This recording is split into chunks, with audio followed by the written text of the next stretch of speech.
Danganronpa is infamous for being a series that looks lighthearted but is incredibly messed up. It blurs the line between horror and comedy, and the further you go, the more messed up the entire story becomes. We'll go over all of the darker events in the first game, Danganronpa Trigger Happy Havoc. The opening cinematic showcases the game's dark but slightly comedic style, with a character being strapped into a rocket ship and sent into space before plummeting back down to Earth and having their skeleton fall out.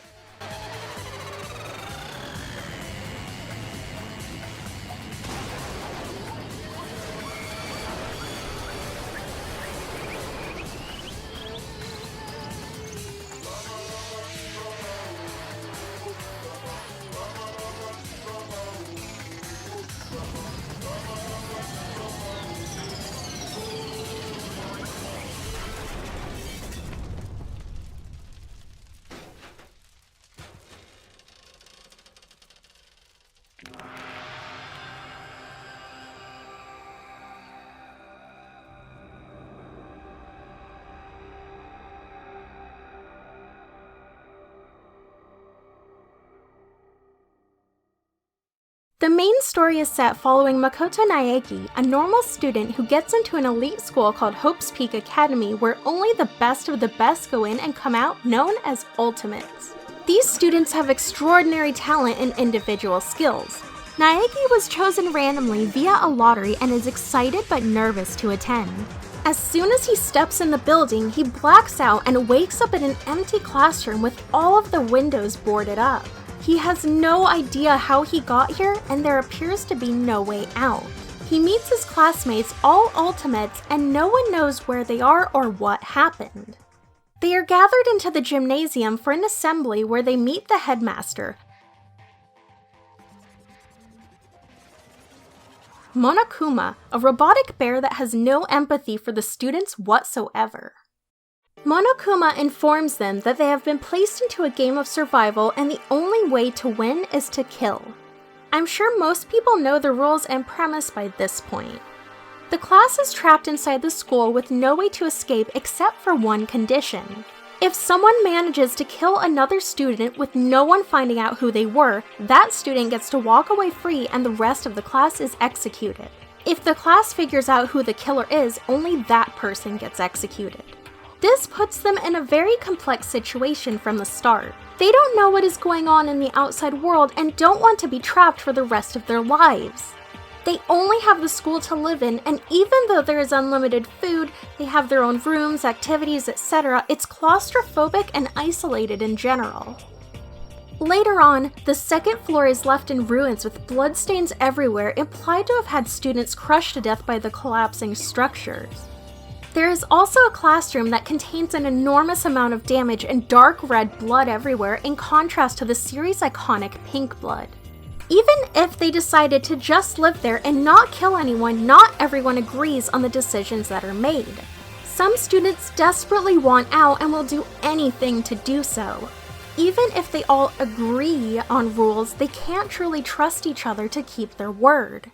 In order to light the flame of betrayal and kickstart the killing, Monokuma shows each student a private video of someone they love being abducted and possibly killed in the outside world.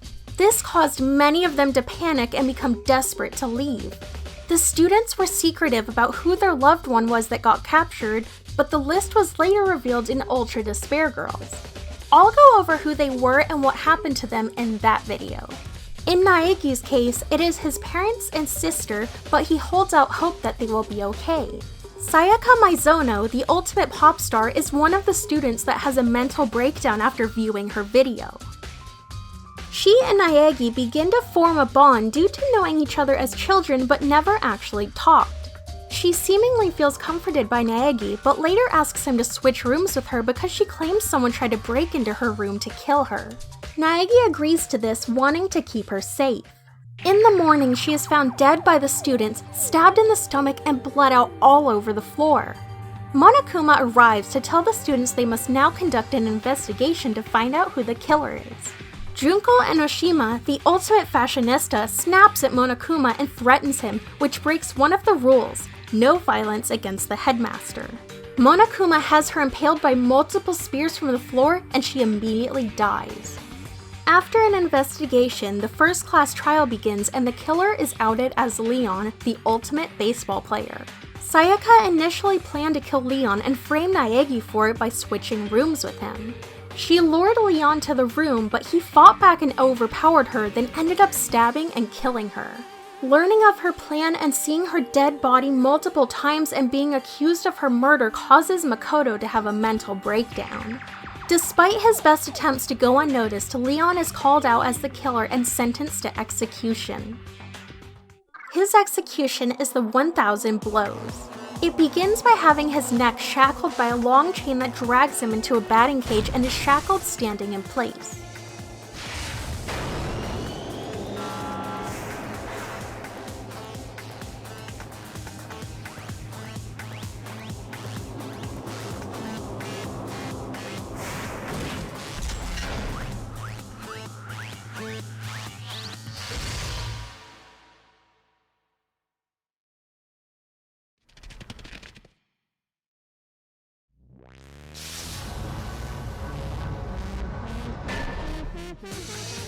A ball pitching machine begins shooting balls at him, growing increasingly faster and larger in numbers.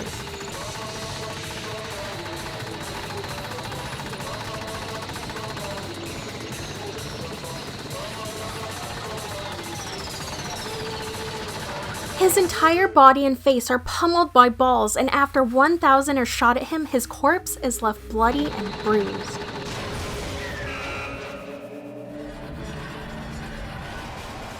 The shock from Junko's death and now Leon's death cement to the other students how dire their situation really is. They don't want to kill or watch anyone be killed again.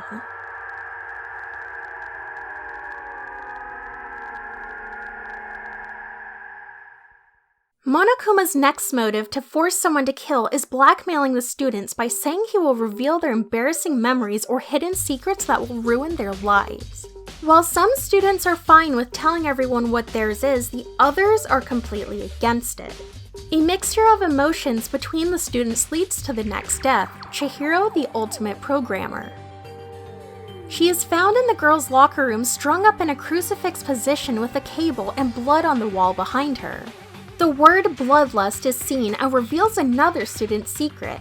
Toko, the ultimate writing prodigy, has an alter ego called Genocide Jack that is the ultimate murderer. Genocide Jack has a long history of murder, and her signature killing move is to cut her victims' bodies up with her scissors and sign the word bloodlust with their blood after crucifying them. However, she only kills young men she finds attractive, which rules her out as the killer. Byakuya, the ultimate affluent progeny, tampered with the crime scene to make the trial more entertaining. He is twisted and apathetic, but he is also not the killer. This is where Chihiro and Mondo's secrets come up. Mondo, the ultimate biker gang leader, belonged to a biker gang that was started by his older brother and raced him on his brother's retirement day. During the race, Mondo was reckless and headed into oncoming traffic. His brother shoved him out of the way and was hit instead and died. Because of this, Mondo feels worthless and like a coward. Chihiro's secret is that he's actually a boy but dresses like a girl due to being bullied for being weak and not manly. Chihiro accepted his secret and wanted to work to become manly and let everyone know he was a boy. He confided in Mondo, who he trusted to protect and help him. Chihiro's resolve made Mondo envious and angry at himself for being weak. Out of rage, he attacked and killed a confused and frightened Chihiro with a dumbbell. Once he realized what he had done, he tried to cover Chihiro's secret, but not the murder itself. Mondo and Kiyotaka, the ultimate moral compass, had recently become close friends, and the trial distresses Kiyotaka to no end. He is in denial and even tries to place the blame on himself as to not have his friend be killed. Mondo accepts his fate to be executed, and his execution is one of the more nauseating ones, the cage of death. He is tied up and rides on the back of a motorcycle that Monokuma is driving.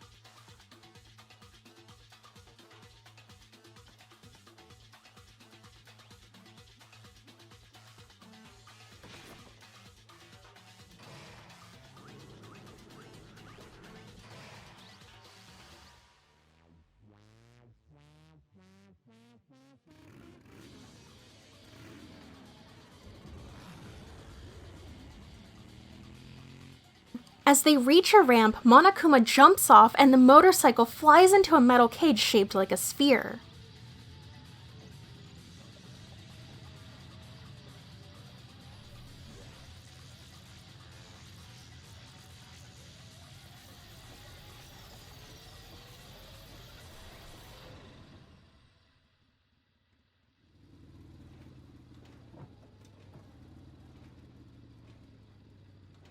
He continuously goes in a circle, which gains momentum until he's liquefied and his body turns into butter, which Monokuma eats on his pancakes.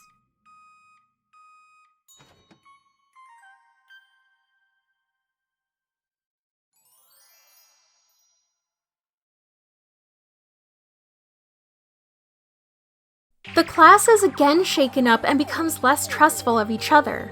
Kiyotaka becomes despondent at this point and suffers a complete mental breakdown. The students discover, however, an AI program that Chihiro had left behind named Alter Ego. The AI tells the students it will help them find out what is going on in the school and hopefully find a way out, which gives them a small glimmer of hope.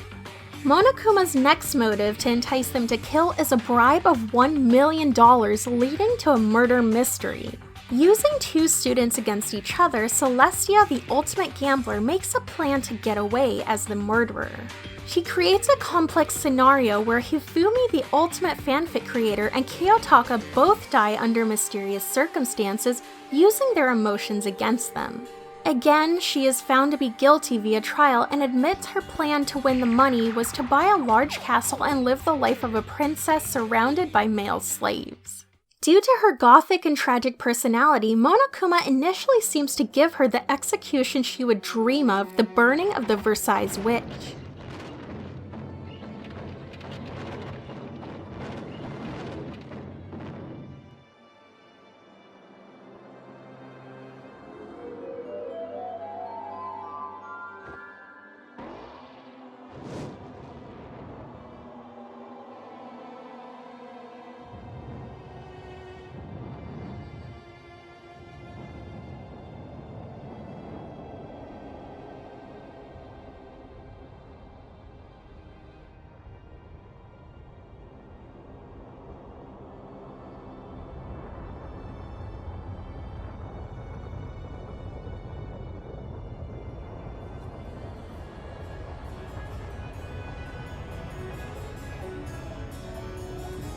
She is incredibly happy to have an execution she could only dream of, burned at the stake at the castle she wanted, but that is stopped short by a fire truck that Monokuma sends in her direction. Instead of putting out the flames, it crashes into her, killing her instantly.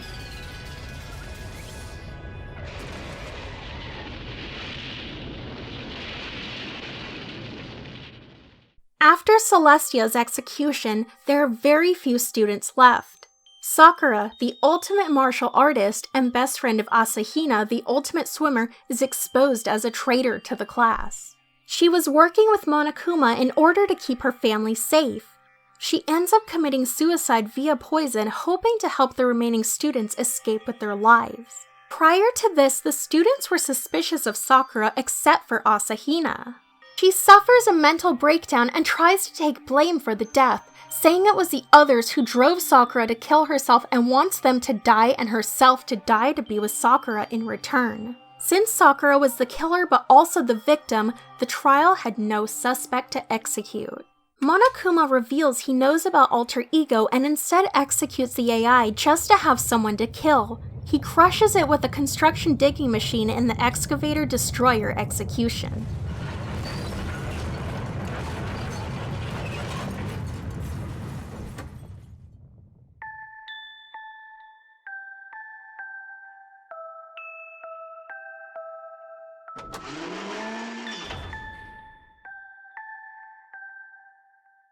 Alter Ego was implied earlier to feel physical sensations and has a terrified look on its face while being smashed.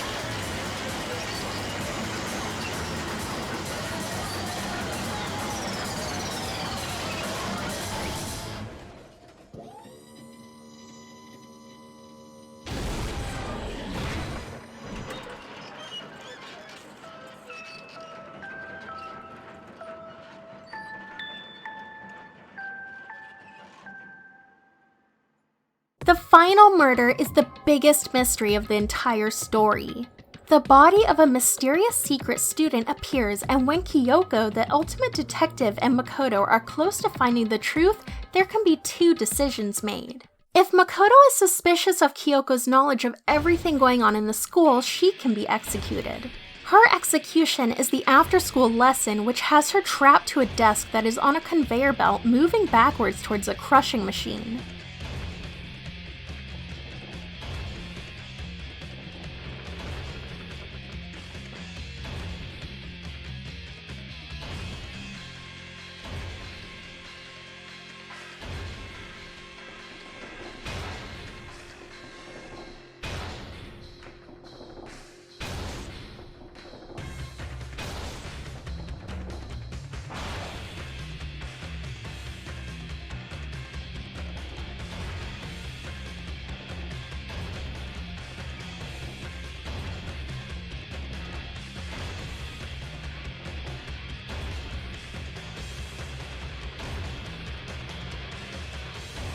Her normally emotionless face shows how fearful she is right before being crushed to death.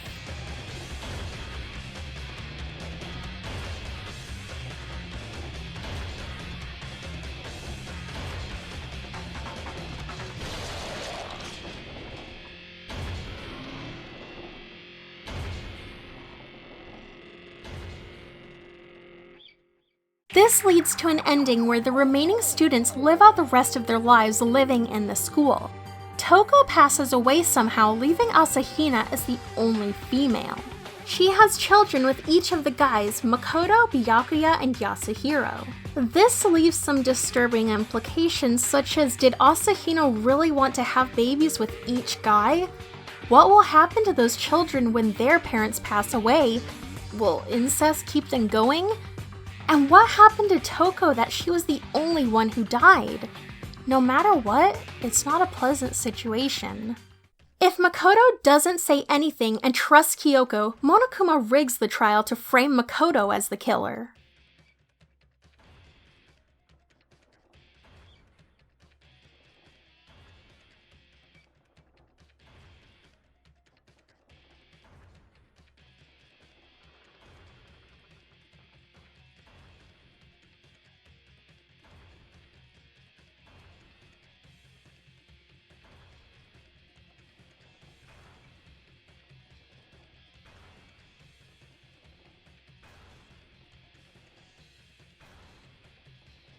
He also has the after-school lesson execution, but Alter Ego's last remaining data hacks the school network and instead has Makoto fall down a trash chute. He is left for dead here with no way out until Kyoko rescues him. Together, they solve the actual mystery of who the victim was, what happened in the school, and who the mastermind is.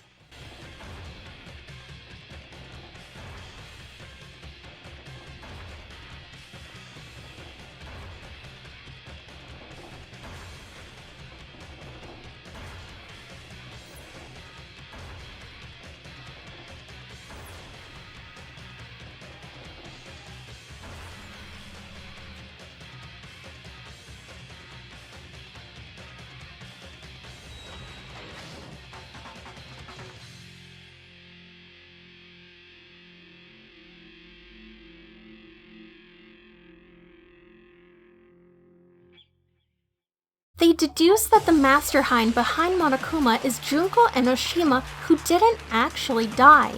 The one who died in her place was her twin sister Mukuro, the ultimate soldier.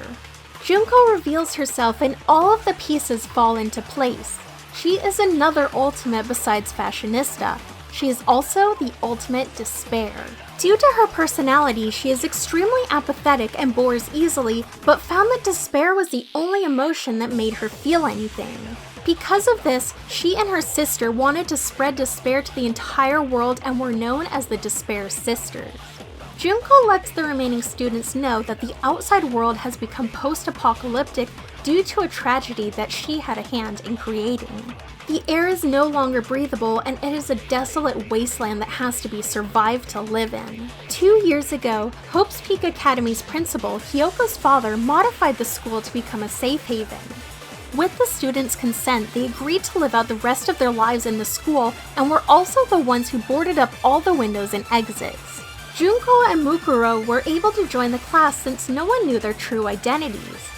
The students spent 2 years in hiding, becoming close friends and enjoying life before having their memories erased and being forced into the Killing School game. This is confirmed by Genocide Jack, who remembers everything. It becomes apparent that the person who was killed in the rocket in the beginning was Kyoko's father, with his bones wrapped up in a present for her. Junko and Mukuro broadcast the events of the game worldwide in order to spread despair to those who watched. Even though there were attempts at rescuing the students, they were futile and ended up dying in the process. Junko originally told Mukuro they would be partners in crime and convinced her to agree to disguise herself as Junko so no one would figure out who the mastermind really was. Being greedy for more despair, Junko killed Mukuro to make the game more exciting and disturbing. She gives the survivors one final choice. They can either give in to despair and live safely and comfortably for the rest of their lives in the school, but Makoto would be executed. Or they could trust in his hope that the outside world was livable, but the air filtration system in the school would shut off and make evacuation necessary. When they choose to believe in hope, Junko excitedly offers herself up for execution, the ultimate punishment. This execution saw her go through every other execution that previous students had been subjected to.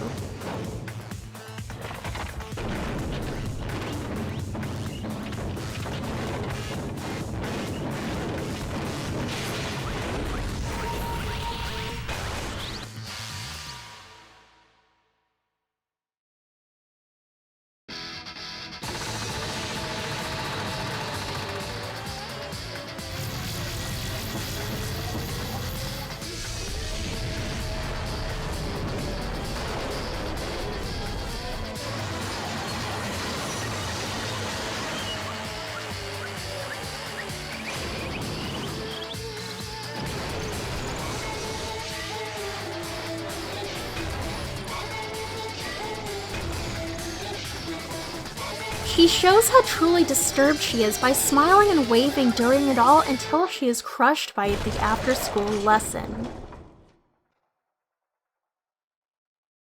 The game ends with the remaining survivors making their way into a mysterious new world. There's obviously a lot more details in the game itself, and then of course there's more backstory that came up in other spin-offs and games, but that will come up in their own videos. I will cover events as they happen in their own games so as to not confuse anyone. Thank you for watching the video! Hit that like button if you liked it, comment if you liked it, subscribe if you liked it. Thank you to my Patreon supporters for helping me out. Feel free to pledge. I will put your name in the credits from now on because I need to think of something to put on there as a perk because I don't really have anything else to do. Check out my Redbubble as well because it helps me out a lot. Thank you for watching.